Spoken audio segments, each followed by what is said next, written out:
Brent Lengel, give it up. Keep it going. In a little bit, we're going to get back to the music. We have our house band, An Acoustic Mind, and after that, Walter Vigo. Right now, after all that serious stuff, you guys ready to laugh? Yeah. Let's lighten the mood a little bit. This next guy I've been friends with for a few years. The first or second time I saw him do stand-up, it was actually the moment when he decided to basically change his entire career. He mentioned that he'd been doing stand-up a few years and that he always written jokes like a stand-up does. But from that moment on, I'm paraphrasing, so excuse me if I get the message wrong. But he said, the way I am off stage talking to people, when I get on stage, I want to keep doing that. And that really stuck in my mind, and something I think about when I try to do stand-up. I still have a hard time doing that. It's hard for me to improv. This guy's really good at it. I'm not sure what he's going to do tonight, but I'm sure it's going to be really funny. Please give a warm Antifolk welcome to Lawson Leong.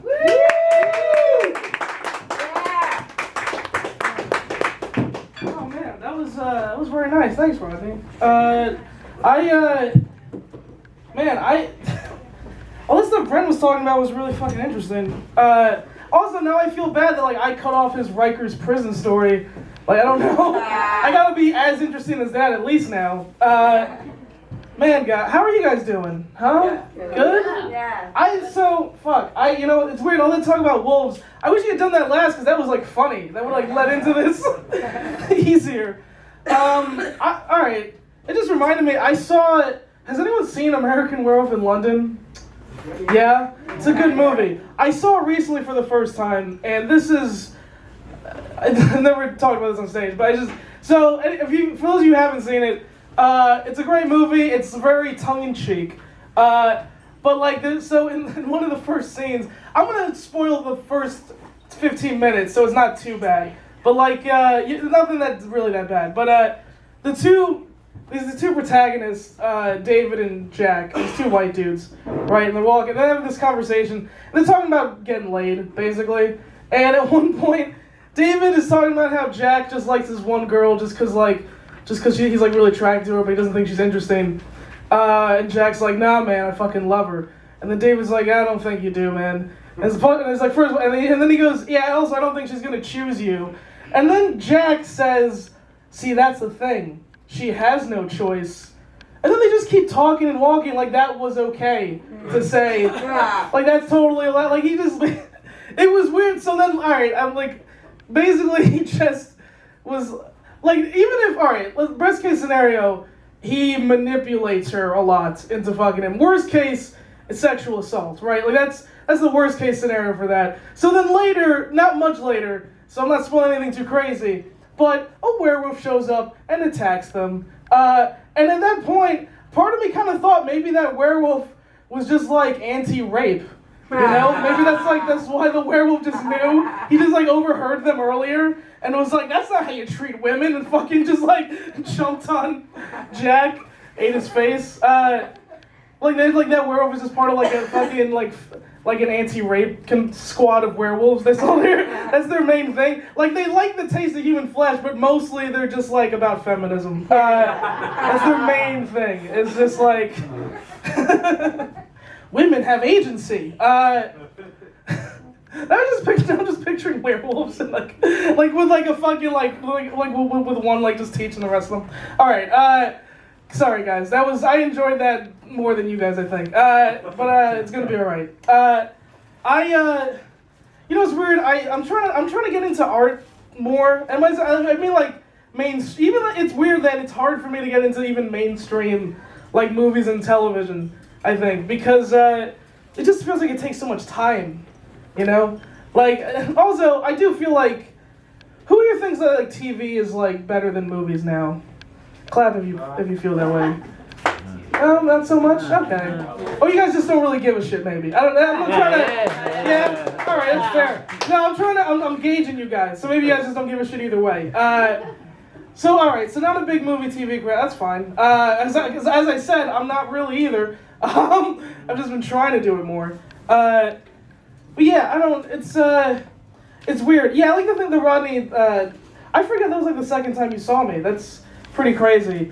I'm trying to figure out where I'm at right now, and I'm doing well. I think it's just, you know what it is? I talk about this a lot. I have a food addiction, and it's a difficult addiction to talk about for a couple reasons. I feel like it's not that well understood, for one thing, and also it doesn't seem as serious as other ones.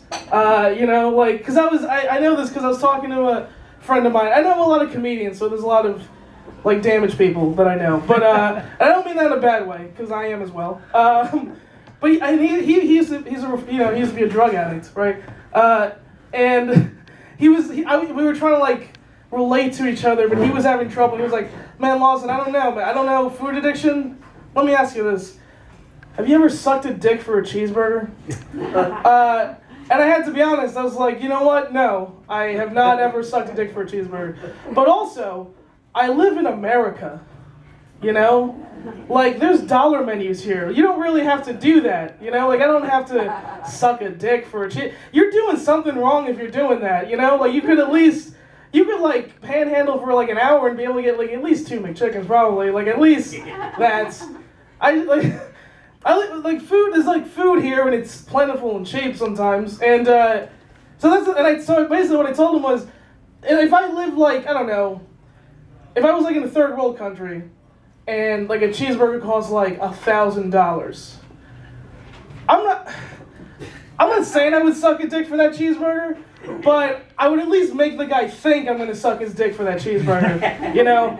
And then like have a backup plan later. Like I would at least make him think that I'm gonna do that, and then maybe switcheroo on him or something, or maybe bite down. I don't know, you know? There's a lot of ways you could go. But I'm getting that fucking cheeseburger, some one way or another. That's gonna happen. I do, like, honestly, it even, like, it fucks with the way I look at money, because, like, literally when I look at money, I don't see money. Like, I see how much food I can get with that money, you know? Like when I look at money, it's like when the coyote looks at the roadrunner and it turns like a piece of meat. Like, I literally look at, like, a 5 and it becomes... like 20 Vanessa's dumplings. That's what I see when I look at a $5 bill. It's like sweet, or like $5 slices. That's like what I see now when I look at money. It's like really, it's a hassle for me. Yeah, it's also it's weird because I sometimes feel this guilt about having like a food addiction, because part of me is like, oh well, isn't that first worldly of you? Isn't that a nice, convenient addiction to have? Which is, it's true. It's hard to be addicted to something that's not around. But you know, it's that way with like drugs and other stuff. If the country didn't have drugs, you can be addicted to that either. You know, so I try not to feel guilty about it. And also, I feel like I can relate in a lot of ways to like people in starving countries, because if you watched me eat and you watch them eat, I bet it looks kind of similar. You know, not like the amount of food, but just like the fear in our eyes, like as we're eating. Like I eat like the same anxiety that like someone who's starving does, where I'm like, this is all gonna be gone tomorrow. That's what I feel like. I feel like I can't waste anything. That's like, maybe it's not funny, but that's how I feel. Trying to make it funny. Are you doing anything about the addiction? I am actually. Thank you for bringing that up. I go to OA. Right, Overeaters Anonymous. And weird thing about that, it's like mostly women. I'm like the only dude there. I'm not sure why.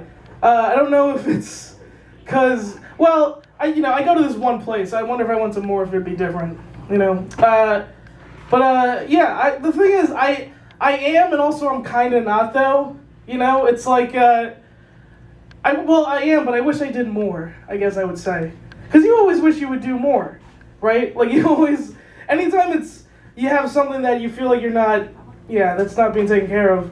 But, yeah, it's tough, though. It's like, because you're always, you know, it's always there, right? That's why even with, like, alcoholics, they don't say that they used to be. They say that they're still an alcoholic even when they're sober, which I find interesting. Yeah, one of my friends, that's the other thing about it, and he talks about this. Part of it is... like, you're just kind of like a slave to like $1 billion industry too.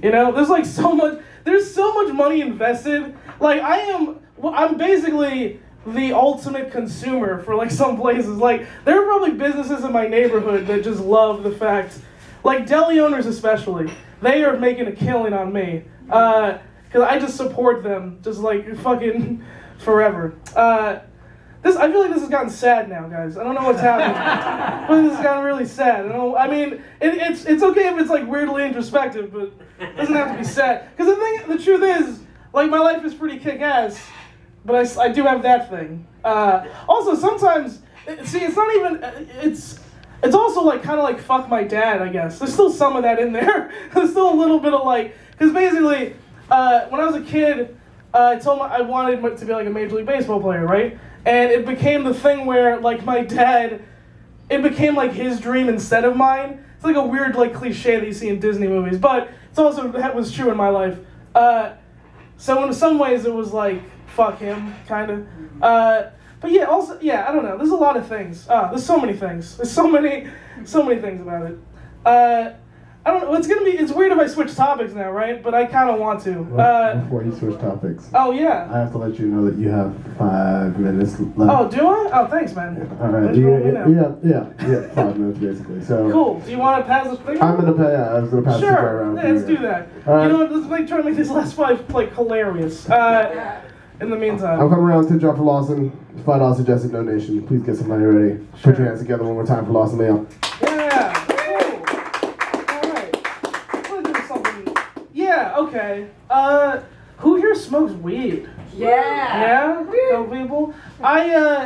So I didn't start smoking weed till a couple years ago, which isn't that, I was 22. I wasn't that old, I guess. But one of the reasons I didn't do it younger was because I remember there was this anti-weed ad when I was a kid, and it was these 2 like white kids who were both like high, right? But they're like actory high, and they're like sitting across from each other. One kid, he's sitting at his father's desk, and he like opens up a drawer and pulls out a loaded gun, and then very highly just goes, ha, and it goes off, and it just fades to black, and it says, "Weed harmless?" ?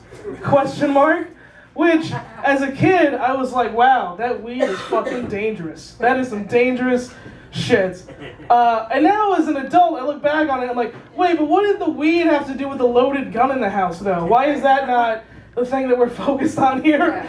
Like, why is that not, no one's even bringing that up. Everyone's just cool. The safety wasn't even off or on or whatever. It just wasn't, it wasn't even an issue. And I feel like at that point, you could like shoehorn any agenda you want into that situation, like you could shoehorn it. Like, let's just say that instead of the kids being high, they're just wearing yarmulkes. There's 2 kids wearing yarmulkes, right? One kid opens a drawer, pulls out a gun, boom, it fades to black, and it just says, "Jews harmless?" ? You'd be like, that's just fucking racist. That's not cool at all. Why is that the issue here?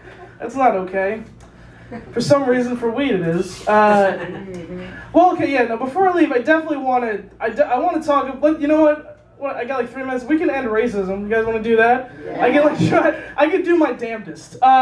So basically, this is my plan. I want to end racism by ending race. That's my plan. Let's just fuck each other brown, guys. We can do it. If we work as a team, we can all just do this. It's gonna be great. And here's the thing. I'm a great example, right? Because by the way, I get caught in this game all the time. This is not a game that I initiate. It's a game that people play called Guess My Race. Again, I never initiate this. But people just come up to me and they're just like, Hawaiian, no, Samoan, Indian, Mexican, what's the other one I get? I can't, Filipino, no, and then they give up. And then they're like, oh, what are you? And I tell them, I'm half Puerto Rican and half Chinese. And then they go, oh, well, that's not fair. Like, I'm the asshole. Like, I fucking did something. Like, I'm like, what? Also, that's not fair? What does that mean? That's a weird thing to say. That's not fair. People of different races fucking, what? That's crazy. Why would I have thought of that in 2014? It's not like our president is that. Why would I have? So, yeah, so that's the beauty. And I spent many a year thinking about feeling like pulled in 2 different directions. Oh, I mean, even more honestly, like kind of, because I grew up in like a white neighborhood, so I was like, I'm Chinese, but I'm Puerto Rican, but I hang out with white people, I don't know what I am. And now, my basic feeling is that like, I'm just not a race. basically. I'm out of the game. I'm out. And I'm free, guys. I'm fucking free. That's the thing. That's the beauty of it. And when I tell people this idea of like we could get rid of race, white people are very happy, and black people not as much, because black people are they're very racially identified, and I totally get that. It was like, oh, that's one of my black friends told me I can't. If we get rid of race, those are like my people. What are they gonna think? And that's the beauty of being me, guys. Is that I never think to myself, well, what are the China Ricans gonna think? And I've never thought that. I've never thought that, guys. Everything I do is unprecedented. Everything I do is just me. So let's just fuck each other brown. We'll just start now. I mean, we could start soon. So anyway. Oh man, guys, I love you unconditionally. Thank you very much.